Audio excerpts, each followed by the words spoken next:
အားလုံးပဲမင်္ဂလာပါ WeSport Facebook နဲ့ YouTube Channel ကနေကြိုဆိုပါရစေဒီနေ့ကျွန်တော်တင်ဆက်ပေးသွားပါကတော့ဒီနေ့ညပွဲစဉ်တွေထဲကအကောင်းဆုံးပွဲစဉ်တစ်ပွဲဖြစ်တဲ့ Arsenal နဲ့ Aston Villa တို့ရဲ့ပွဲစဉ်ပဲဖြစ်ပါတယ်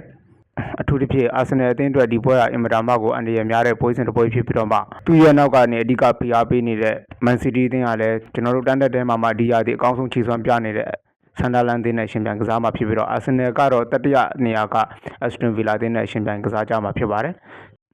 ်ဒီထဲမှာကျွန်တော်တို့ကျောင်းတော်ကရန်စလို့ပြောလို့ရမယ်ဇလန်တပုတ်ကလည်းရှိနေပါတယ်အဲ့ဒါကတော့ Aston Villa အသင်းရဲ့နီးပြ Unai Emery ဟာ Arsenal အသင်းရဲ့တက်တော်ရှင်နီးပြအာဆင်ဝန်းကားရဲ့နေရာကိုဆက်ခံခဲ့တဲ့နီးပြတယောက်ဖြစ်နေခဲ့တာပါဒါပေမဲ့ Unai Emery နေရာကိုအစားထိုးခဲ့တဲ့ Arteta လက်ထက်မှာ Arsenal ဟာတိုးတက်မှုတွေအများကြီးရှိပေမဲ့ Unai Emery နဲ့ပြန်လည်ရင်ဆိုင်ရတဲ့ချိန်မှာအမြဲတမ်း Arsenal Arteta ဟာရှုံးတဲ့အပိုင်းတွေပိုများတယ်ဥပမာအဖြစ်2021-22ဘောလုံးရာသီတုန်းက Unai Emery ရဲ့ Villarreal က Arsenal ကိုအနိုင်ယူပြီးတော့မှအဲ့ဒီရာသီမှာManchester United ကိုပယ်နယ်တီနဲ့အဆုံးဖြတ်တဲ့အနိုင်ယူပြီးတော့မှချန်ပီယံဖြစ်သွားခဲ့တယ်။အဲဒီနောက်ပိုင်း Unai Emery အကြောင်းကိုဆက်ပြောမယ်ဆိုလို့ရှိရင် Newcastle အသင်းဟာလည်းသူ့ရဲ့ Revolution မှာ Unai Emery ကိုအစားထိုးဖို့သူတို့အနေနဲ့ပထမဆုံးရထားတဲ့စီးရင်ထဲမှာပါခဲ့တယ်။သို့တော်လည်းပဲသူတို့ Arsenal မှာ Unai Emery ရဲ့ရှုံးနိမ့်ခဲ့မှုက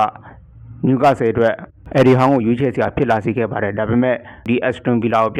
ြန်ပြီးရောက်လာတဲ့အချိန်မှာ Unai Emery ဟာ Premier League မှာသူဘယ်လိုနီးပြမျိုးလဲဆိုတာကိုဒီနေ့အချိန်ထိတက်တည်ပြဆဲပဲဖြစ်ပါတယ်နောက်ဆုံးပူနွေးပြီးခဲ့တဲ့ December အစောပိုင်းတုန်းက Aston Villa အင်ကွင်းမှာလည်းပဲ Arsenal ကိုလောလောလတ် 2-1 နဲ့အနိုင်ရထားတယ်ပြိုင်ပွဲနောက်ဆုံး17ပွဲဆက်တိုက်အနိုင်ရရှိထားတဲ့အသင်းလည်းဖြစ်လာတယ် Manchester City, Manchester United, Chelseaစားတဲ့အသင်းတွေပါတယ်ပြီးတော့Arsenal စားတဲ့ Premier League ထိပ်သီးအသင်းတွေအကုန်လုံးကိုသူအနိုင်ယူခဲ့တယ်သူမနိုင်ခဲ့တာဆိုလို့ရှိရင် Liverpool အသင်းပဲရှိလိမ့်မယ်ဒါပေမဲ့ဒီနေ့ကစားကြမဲ့ပွဲမှာ Arsenal အတွက်ကံကောင်းတဲ့သတင်းတစ်ခုကတော့ရှိပါတယ်အဲ့ဒါကတော့ကျွန်တော်တို့ Unai Emery ရဲ့17ပွဲဆက်နိုင်ပွဲရခဲ့တဲ့အသင်းမှာအဓိကတောက်တိုင်ကစားသမားဖြစ်တဲ့နောက်ခံလူMatikas ဒီနေ့ပွဲမှာအဝါက9ချိန်ပြည့်တဲ့အတွက်ကြောင့်လွေးချော်မှာဖြစ်ပါတယ်။ Unai Emery ရဲ့စိတ်ကြိုက်ကစားသမားတယောက်ဖြစ်တဲ့နောက်ခံကစားသမား Torres ကလည်းနိုင်ရကြောင်းအခုချိန်ထိအသင်းမှာပြန်လဲပါဝင်လာနိုင်ခြင်းမရှိသေးဘူး။ဒါကArsenal အတွက်အားသာချက်တစ်ခုလည်းဖြစ်တယ်လို့ကံကောင်းမှုလည်းဖြစ်တယ်။ဒါပေမဲ့ Arsenal အသင်းဘက်ကလည်းညာနောက်ခံကစားသမားတင်ပါဒီနေ့ပွဲမှာပါဝင်ဖို့မတိချတဲ့အခြေအနေတစ်ခုမှရှိပါတယ်။တင်ပါသာဒီနေ့ပွဲမှာပြန်လည်ပါဝင်နိုင်ခြင်းမရှိဘူးဆိုလို့ရှိရင် Arsenal ရဲ့ကွန်လေကစားသမား Declan Rice ကတင်ပါနေရာမှာဝင်ကစားတယ်ပြီးခဲ့တဲ့အပတ်ကလည်းအဲ့ဒီနေရာမှာဝင်ကစားတဲ့အခါမှာ Arsenal မှာပါဖြစ်လဲဆိုတော့ကျွန်တော်တို့ကွန်လေမှာဟာကွက်အနေငယ်ရှိတယ်။မာဒီအိုဒီကတ်ကလည်းဒဏ်ရာကနေပြန်လာတဲ့နောက်ပိုင်းမှာအရင်ကလိုခြေစွမ်းမျိုးပြန်ရတာဆိုလို့ပြီးခဲ့တဲ့ Brighton နဲ့ပွဲစဉ်တစ်ပွဲပဲရှိသေးတယ်ဆိုတော့ဒီအရင်တော့ကတော့သူပုံမှန်သူ့ရဲ့ငကိုခြေစွမ်းအောင်ပြန်မရသေးဘူးအနေထားမှာရှိတယ်ပြီးတော့ Arsenal ရဲ့တိုက်စစ်ကလည်းဂိုးရဖို့ရုန်းကန်နေရတဲ့အနေထားရှိတယ်ဒီနောက်ဆုံးရခဲ့တဲ့တွင်းဂိုးတွေမှာဆိုရင်လည်း penalty တွင်းဂိုးတွေရှိမယ်ပြီးတော့အုံဂိုးတွေရှိမယ်ဒီလိုတွင်းဂိုးတွေနဲ့သူတို့နိုင်ပွဲတွေဆက်နေတယ်အတင်းရဲ့အဓိကတိုက်စစ်မှုတွေဖြစ်တဲ့ Jokeres တို့ Gravy Jesus တို့တွင်းဂိုးတွေပျောက်ဆုံးနေတယ်ဆိုတော့ Arsenal အသင်းဘက်ကလည်းအဲ့ဒီနေရာမှာအားနည်းချက်ရှိတယ်ပြီးတော့ Arsenal အသင်းရဲ့အဓိကအားနည်းချက်ကတော့ဘယ်တောင်ပန်တိုက်စစ်ပေါ့နော်အဲ့ဒီဘယ်တောင်ပန်တိုက်စစ်မှာ Martinelli ရှိမယ် Trossard ရှိမယ်သူတို့နှစ်ယောက်ရဲ့ခြေစွမ်းကလည်းအမြဲတမ်းတမတ်ထဲရှိမနေဘူးဟိုဘက်ကမာဒူကီနဲ့ဆာကာလိုမျိုးတမတ်ထဲရှိတဲ့ခြေစွမ်းမျိုးဆိုလို့ရှိရင်တော့ဒီပွဲက Arsenal အတွက်အင်မတန်အားသာတဲ့